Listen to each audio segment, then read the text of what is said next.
देवी,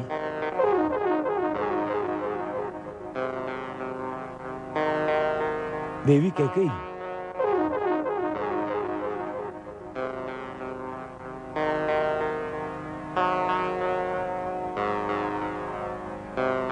क्या हुआ? बताओ, क्या बात है?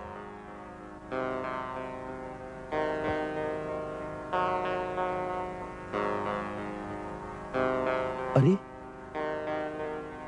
ये क्या वेश बना रखा है? बताओ, कुछ बोलो भी। यह क्रोध की अग्नि किसने भड़काई? किसने तुम्हारा अपमान किया है? ऐसा कौन है जिसकी मृत्यु उसे बुला रही है? बताओ। कैकेयी, देखो, हमसे तुम्हारा ये चुप रहना सहन नहीं हो रहा है। तुम जानती हो कि तुम हमें प्राणों से भी प्रिय हो। तुम जो कहो वो कर सकते हैं, जो चाहो वो तुम्हें दे सकते हैं। यदि तुम चाहो तो राजा को भिखारी बना सकते हैं या भिखारी को राजा। देवी, जहां तक सूर्य का चक्र घूमता है वहां तक सारी पृथ्वी मेरे अधिकार में है। द्रविड़, सिंधु, सोवी, सौराष्ट्र, दक्षिण के प्रदेश तथा अंग, बंग, मगध, मत्स्य, काशी और कौशल, इन सब पर मेरा अधिकार है। इतने बड़े साम्राज्य में जो भी सबसे मूल्यवान वस्तु हो मांग लो, हम तत्क्षण तुम्हें दे देंगे। परंतु हमसे यूं मुंह ना मोड़ो। तुम रूठ जाओगी तो हम जिएंगे किसके सहारे? देवी, मांगो, क्या चाहिए? हम तुम्हें वचन देते हैं, जो मांगोगी इसी क्षण देंगे। देंगे, देंगे, सदा ही कहते रहते हैं आप। कभी कुछ दिया भी है? आज नए वचनों को लेकर आ गए। अभी तक तो आपने पुराने वचन पूरे नहीं किए। मैं इन नए वचनों को लेकर क्या करूंगी? देवी, कौन से पुराने वचन पूरे नहीं किए? देखा, वो भी भूल गए। महाराज, जब देवासुर संग्राम हुआ था, आप देवराज इंद्र की सहायता के लिए गए थे। असुर शंबर के साथ वहां जो युद्ध हुआ था, उस समय मैं आपके रथ की सारथी बनी थी। याद है या वो भी भूल गए? हाँ हाँ, याद है। ऐसी कुशलता से तुमने युद्ध भूमि में रथ चलाया था कि बड़े-बड़े योद्धा चकित रह गए। और उस युद्ध में जब आप बर्छी लगने से घायल होकर मूर्छित हो गए थे, यदि मैं उस समय शत्रुओं के बीच में से रथ निकाल कर ना ले जाती तो आपके प्राण ना बचते। मैं रथ को एक निर्जन स्थान पर ले गई, वहां आपकी सेवा शुश्रूषा की। उससे आपकी मूर्छा भंग हुई, आपके प्राण बचे और आपको नया जीवन मिला था। याद है ना? याद है, सब याद है। उस दिन से हम अपने प्राणों को तुम्हारी ही धरोहर मानते हैं। जब चाहो तुम पर अपने प्राण न्यौछावर कर देंगे। आपके प्राणों को लेकर मैं क्या करूंगी? मैं तो केवल इतना याद दिलाना चाहती हूँ कि उस समय आपने कहा था, प्राण प्रिय, तुमने मेरी प्राण रक्षा की है। मैं तुम्हें 2 वरदान देता हूँ, मांगो, क्या मांगना चाहती हो? हाँ हाँ। किंतु मैंने कहा था, महाराज, मेरे ये दोनों वरदान अपने पास धरोहर स्वरूप रहने दीजिए। जब आवश्यकता होगी मांग लूंगी। हाँ, हमें आज ये आभास हो रहा है कि हमने उस समय कंजूसी की। तुमने जैसी वीरता दिखाई थी, उसके लिए 2 नहीं, तुम्हें 4 वर देने चाहिए थे। 4? महाराज, कहो। अभी तो आप 2 ही पूरे कर दीजिए तो बहुत है। परंतु उनके पूरा करने में अड़चन क्या है? तुम अभी मांगो, हम प्रतिज्ञा करते हैं कि जो मांगोगी तत्काल उसे पूरा कर देंगे। मैं बहुत सुन चुकी इस तरह की बातें हैं। अब मुझे आपकी बातों पर विश्वास नहीं रहा। देवी, एक रघुवंशी की बात का भरोसा नहीं? रघुकुल रीति सदा चली आई, प्राण जाए पर वचन न जाई। महाराज, ऐसी चिकनी चुपड़ी बातों को रहने ही दीजिए। देखो, तुम हमें प्राणों से भी प्यारी हो। हम तुम्हारी शपथ लेते हैं। मेरी शपथ? हाँ। मुझसे भी प्यारा कोई और तो होगा। हाँ, राम।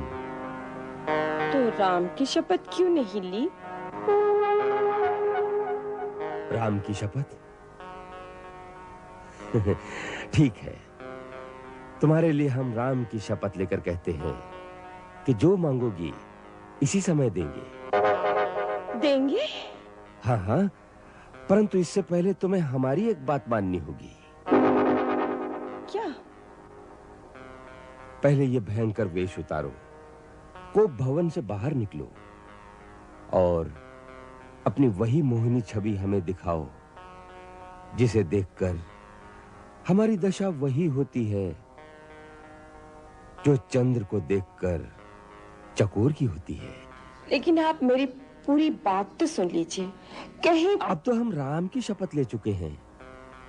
उठो, एक बार उसी मोहिनी मूर्ति के दर्शन करा दो। तुम्हारे दोनों वर तत्काल पूरे हो जाएंगे। हाँ।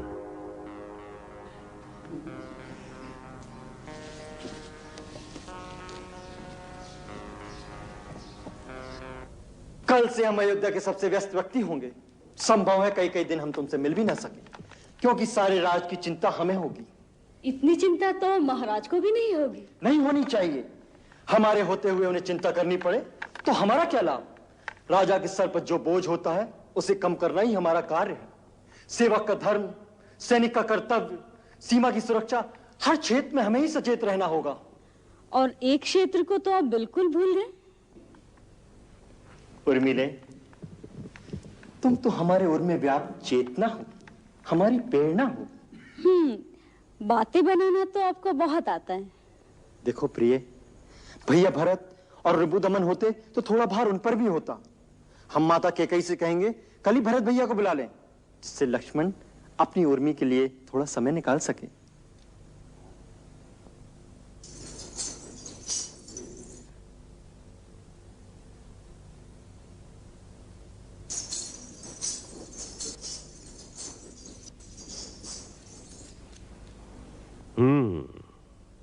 अब लगती हो दशरथ के हृदय आसन पर विराजमान एक साम्राज्ञी। आओ, बैठो मेरे पास। सुनो, सारे नगर में कैसी हर्ष ध्वनि हो रही है। प्रजा राम का राज्याभिषेक मना रही है।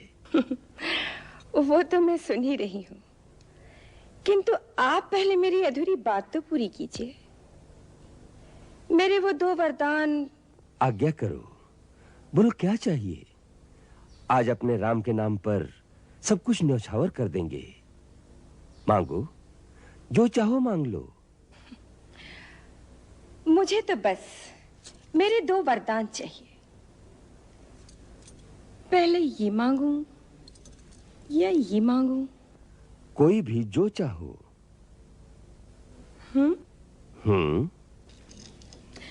आप ही बताइए।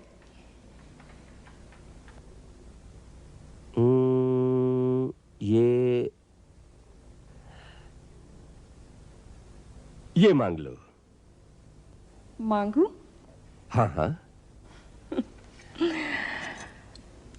मेरा ये वरदान कहता है, अयोध्या का राज मेरे पुत्र भरत को मिले, राम को नहीं। क्या? भरत को? हाँ महाराज, भरत को। और दूसरा वरदान, राम को 14 वर्ष के लिए वनवास। क्या? राम को वनवास? हाँ महाराज, 14 वर्ष तक राम तपस्वी की तरह मुनि वेश में वन में रहे उनका किसी भी नगर में जाना वर्जित हो।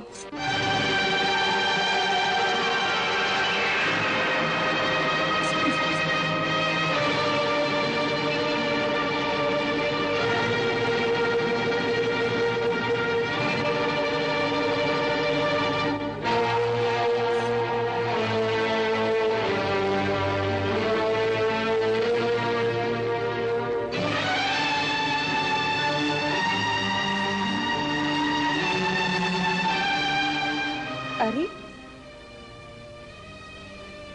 मेरी बात सुनकर आपको ये सन्निपात सा क्या हो गया? ऐसा तीर सा क्यों चुभ गया महाराज?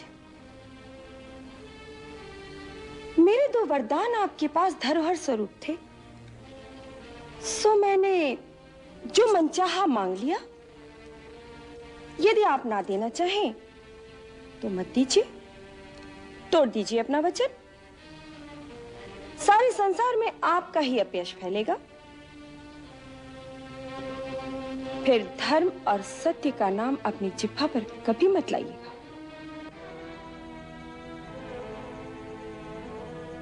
कह गई, जानती हो तुम क्या मांग रही हो? भली भांति जानती हूं महाराज, मैं क्या मांग रही हूं। नहीं नहीं, ये कैसे संभव हो सकता है? ये वर मैं कैसे दे सकता हूं? बड़ी उदारता से, बड़ी सत्यवादी बनकर, क्या सोचकर आपने कहा था? मांगो, क्या मांगती हो, जो चाहे मांगो। क्या सोचा था आपने कि ये भोली भाली कैकेयी थोड़ा सा चना चबेना मांगेगी? अरे, मैं एक राजा की पुत्री हूं, एक राजा की धर्मपत्नी हूं। एक राज्य से भी भला कम क्या मांग सकती हूं? ये नहीं सोचा था आपने?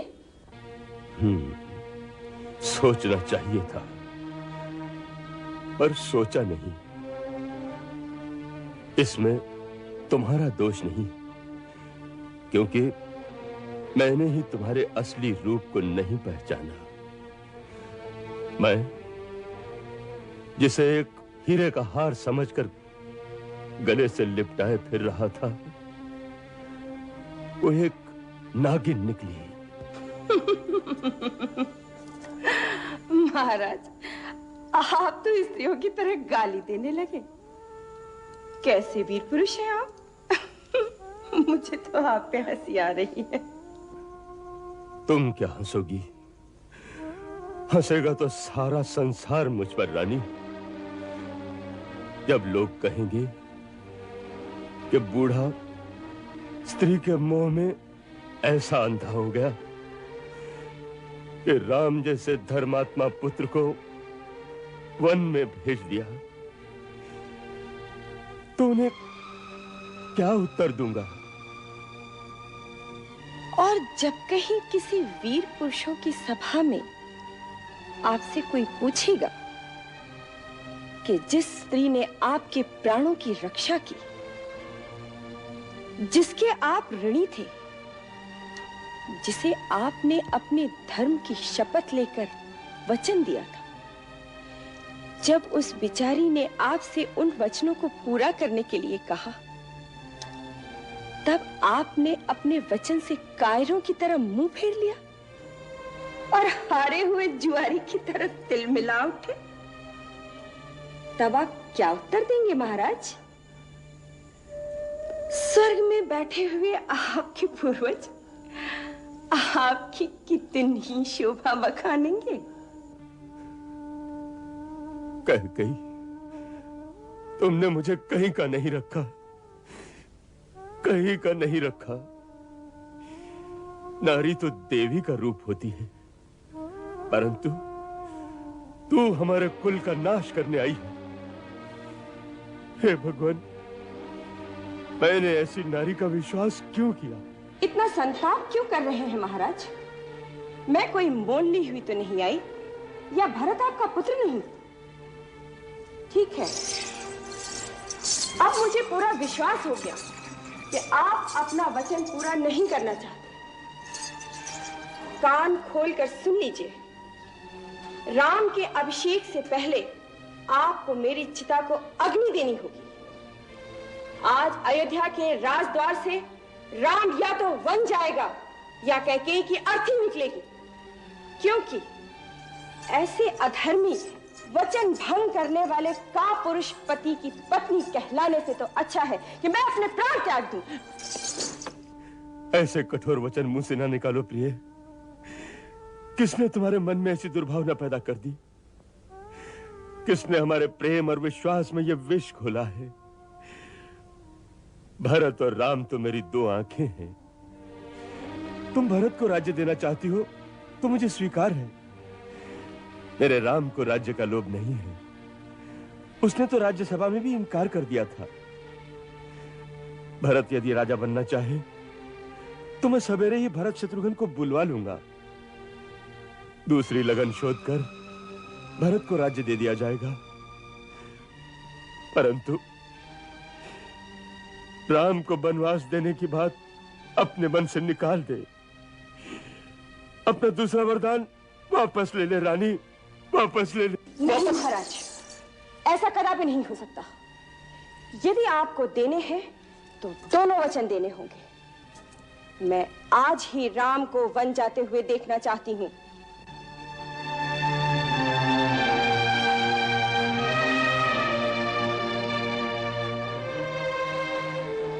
रानी, तू मेरा मस्तक मांग ले, मैं अभी तेरे चरणों में डाल दूंगा। किंतु राम के विरह में तू मुझे मत मार, तू मुझे मत मार रानी। महाराज, राम यदि इतना ही प्यारा था तो उसकी शपथ लेकर मुझे वचन देने की क्या आवश्यकता थी? बड़े उदार बनकर, दानी बनकर किस बल पे कहा था, मांग मांग कैकेयी, जो चाहती है दूंगा।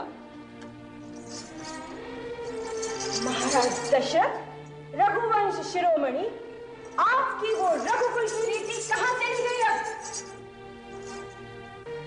प्राण जाए पर वचन न जाए।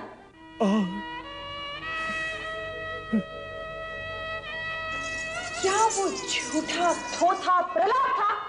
अनर्गल बातें थी? वो सब मिथ्या थी, झूठ था, या आपका रचाया हुआ प्रपंच था? उत्तर दीजिए।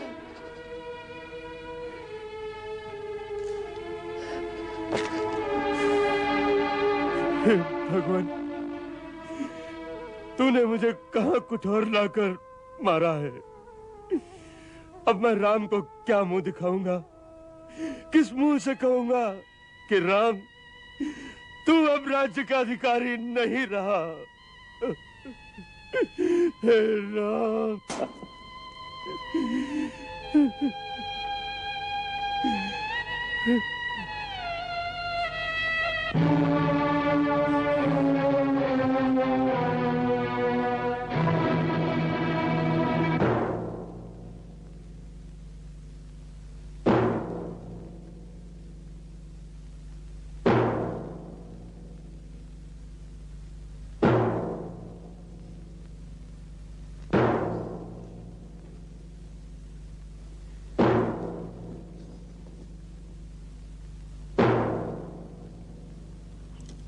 दीदी,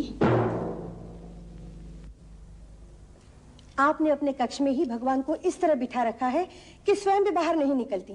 थोड़ा झांक कर तो देखिए, सारे नगर में कैसी दीपमाला हो रही है।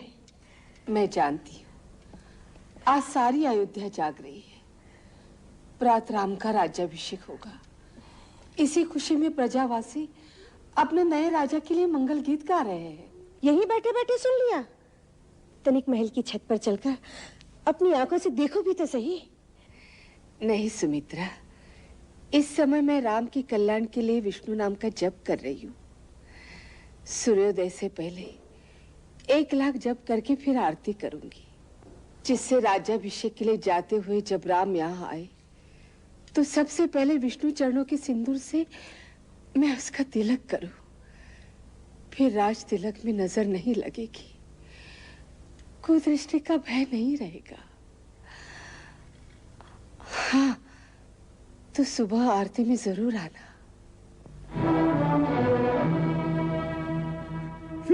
मैं तेरे पैर पड़ता हूं, तुझे हाथ जोड़ता हूं। रानी, रानी, थोड़ा सोच, थोड़ा विचार कर। तेरे मन की ममता, नारी हृदय की कोमलता कहां गई? तूने राम को सदा सगी मां से बढ़कर प्यार किया है, और राम ने भी तुझमें और अपनी मां में कोई भी अंतर नहीं रखा। देख, देख, अंत में तू बहुत बड़े कलंक की भागी बनेगी। मैं तेरे हाथ जोड़ता हूं, ये कुटिल कठोर विचार मन से निकाल दे। मैं तेरे पैर पड़ता हूं, तेरे पैर पड़ता हूं। अब अधिक प्रपंच मत कीजिए महाराज। धर्म हो या अधर्म, यश मिले या अपयश, मैं मेरे भरत की सौगंध खाकर कहती हूँ, राम को वन में भेजने के सिवाय मैं किसी और वर से संतुष्ट नहीं हो सकती। फिर ये प्राण नहीं रहेंगे। अरे निर्दयी, निष्ठुर, सूर्य के बिना ये संसार रह सकता है, जल के बिना मछली रह सकती है, किंतु राम के बिना दशरथ के प्राण नहीं रह सकते। तो तोड़ दीजिए अपना वचन। आप उन रघुवंशियों में से नहीं हैं, जिन्होंने अपना वचन निभाने के लिए अपने प्राणों की आहुति दे डाली। एक पंछी के प्राण बचाने के लिए अपनी बोटी बोटी कटवा दी। आप उन रघुवंशियों में से तो है नहीं, आप तो रघुवंश के कलंक हैं, कलंक। कैकेयी, जीवन भर के प्रेम का अंत इस प्रकार करेगी? देख, देख, तेरा ये त्रियाहट तेरा ही सर्वनाश कर डालेगा, तेरा ही सर्वनाश कर डालेगा। हो जाए सर्वनाश, आ जाए महाप्रलय, किंतु राम अवश्य बन जाएगा। अरे हत्यारी, कुलघातनी, ये तू नहीं बोल रही है, ये दशरथ का काल बोल रहा है। दशरथ का काल बोल रहा है, दशरथ का काल बोल रहा है।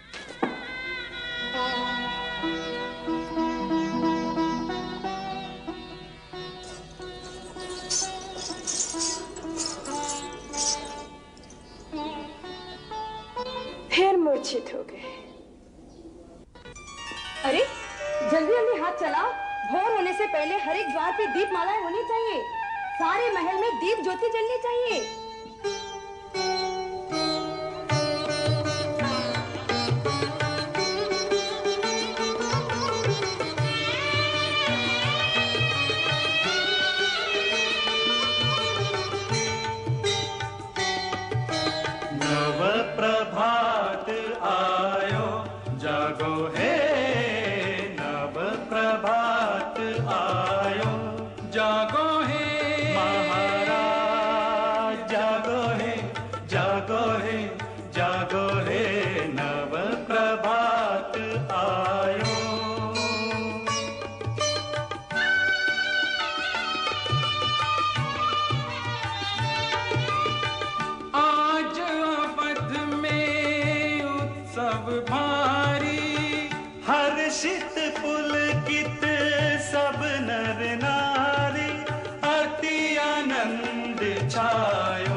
बंद करो ये संगीत। जागो है नव प्रभात आयो, प्रभात आयो, प्रभात आयो।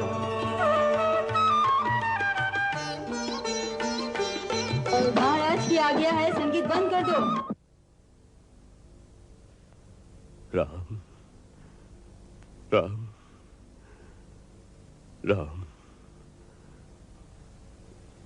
राम राम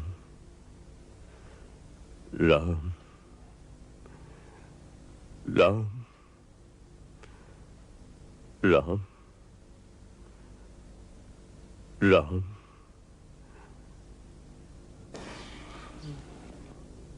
महाराज, अब उठिए भी।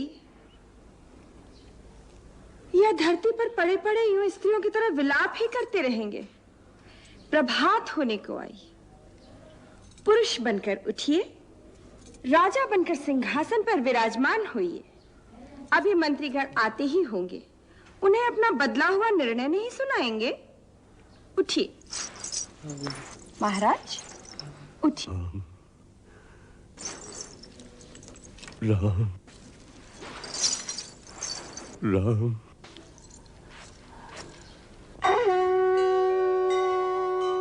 मंगल कलश भरे योगीश्वर, लेके चले सब नदियों का जल। साधु साधु सब साधु उचारे, विधि करे सब विधि राम का मंगल। वहां रख दीजिए, आप लोग भी वहां रख दीजिए। आप यहां विराजमान हो जाइए। हाँ, विराजमान हो जाइए।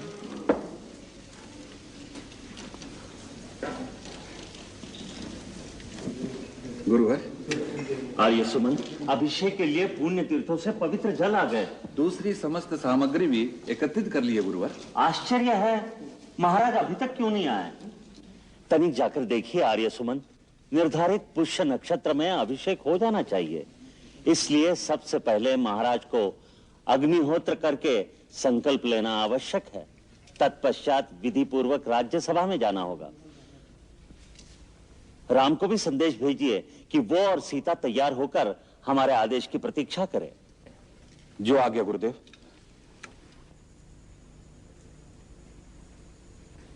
जय हो सूर्यवंश शिरोमणि, महादेवी कैकेयी की जय हो।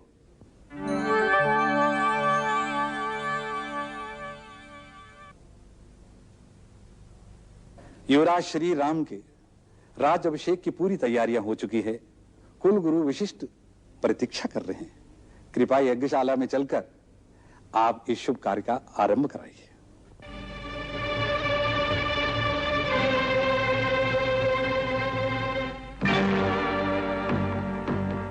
सुन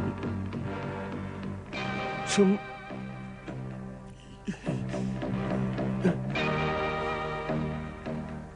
क्या बात है महाराज? महादेवी, महाराज की यह दशा क्या कारण है? इनके मन की तो यही जाने। सारी रात राम को याद करते रहे। आप कृपा करके राम को बुला लाइए।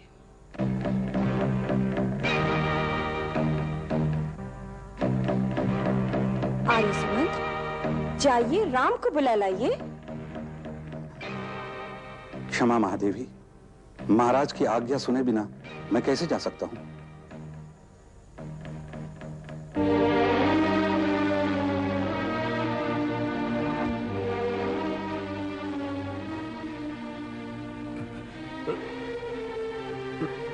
राम को बुला लाइए।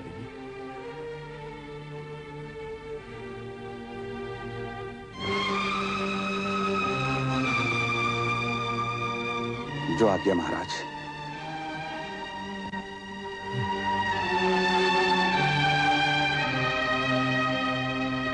राम,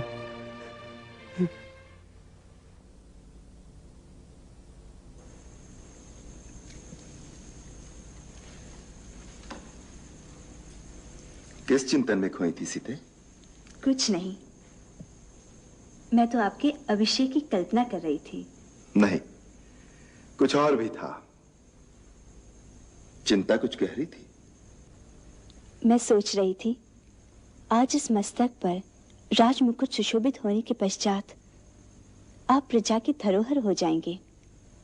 फिर मेरा आप पर कितना अधिकार रह जाएगा? इतने बड़े राजा के दरबार में फिर सीता का स्थान कहाँ होगा प्रभु? तुम्हारा स्थान सदा राम के हृदय में है सीते। मैं आपकी नहीं, मैं तो राजा रामचंद्र की बात कह रही थी। उसकी चिंता करके भी तुम राजा राम के साथ अन्याय कर रही हो अधीश्वरी। राम चाहे राज सिंहासन पर हो या कुशा के आसन पर, हर स्थान पर राम सीता के बिना अधूरा रहेगा। युवराज की जय हो। क्या है सुनंदा?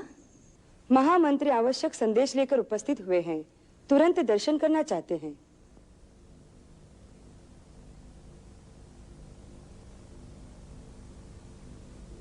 देखें क्या बात है। निश्चय ही राज्याभिषेक संबंधी कुछ कार्य होगा।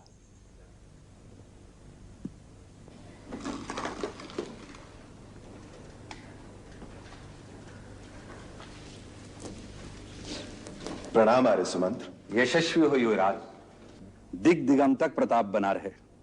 महाराज ने मुझे आपके पास भेजा है। कोई विशेष आदेश? कुछ विशेष ही लगता है। महाराज अभी तक महारानी कैकेयी के भवन में ही हैं और महारानी ने आपको शीघ्र आने के लिए कहा है। तात स्वस्थ तो हैं? बस बुलाया है, आपको देखना चाहते हैं। अच्छा,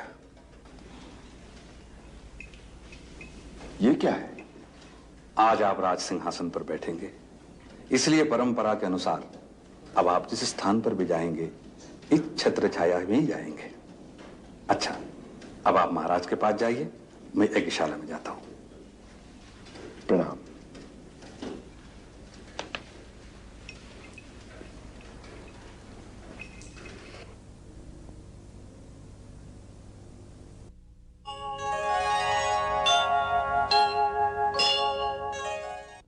भवन अमंगल हारी, द्रवहु सुदशरथ अजिर बिहारी।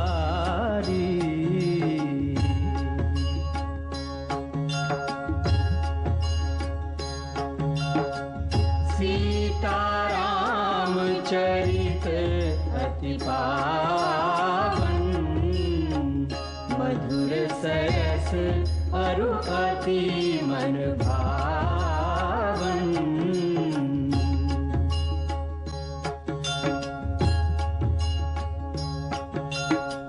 पुनि पुनि कितने हो सुने सुनाए,